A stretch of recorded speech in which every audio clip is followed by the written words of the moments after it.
Salom do'stlar, sizlar bilan men Closer. Bugun biz Null haqida 25 ta faktni eshitib o'tamiz. Unda boshladik. Null Minecraftning rasmiy qahramoni emas. Uni Mojang hech qachon o'yinga qo'shmagan. U internetdagi eng mashhur creepypasta personajlardan biri.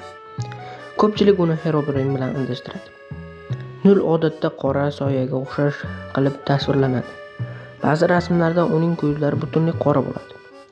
Null haqida ko'plab YouTube videolari olingan. Ko'p videolar faqat ko'ngilochar maqsadida tayyorlanadi.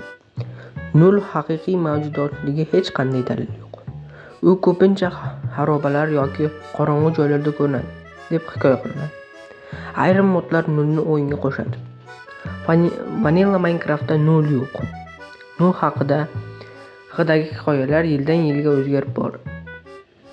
U ba'zan dunyoni buzadigan mavjudot sifatida tasvirlanadi. Null teleport qila oladi degan afsona bor. Ba'zi videolarda u o'yinchini kuzatadi.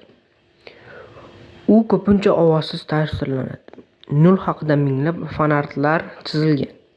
Ko'plab Minecraft seriallarida Null yovuz qahramon sifatida ishlatiladi. Null va Entity 303 ni bir xil deb o'ylashadi, lekin ular boshqa fan personajlar.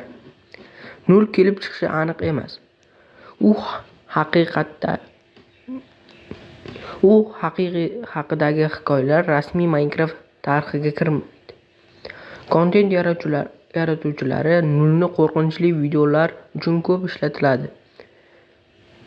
Nullni chaqirish haqida rituallar internetdagi uydirmalardir.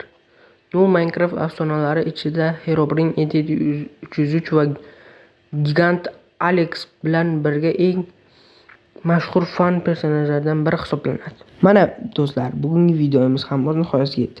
Tomosha uchun rahmat. Xayr, omon bo'ling.